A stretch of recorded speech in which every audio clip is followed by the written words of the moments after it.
যারা তিতা করলা খেতে পছন্দ করেন না তাদের জন্য এই রেসিপিটা। তো এই রেসিপিটা তো আমরা এভাবে তৈরি করি যে একদম কাঁচা কাঁচাই থাকবে, একটু পরিমাণে কাঁচামরিচ বেশি দিব, একটু পেঁয়াজ কুচি বেশি দিব, আর কিছুই না।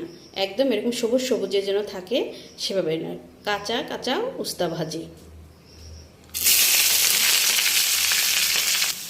শুধু পরিমাণ মতো একটু লবণ দিয়ে দিব।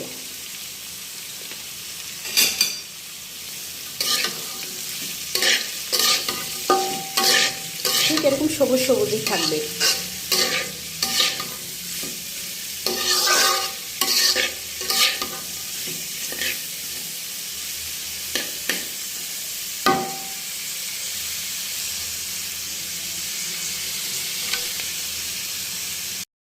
রাঁধুনির খেয়াল রাখতে হবে যেন কালারটা যেন নষ্ট হয়ে না যায়, ঠিক এরকম সবুজ সবুজই যেন থাকে।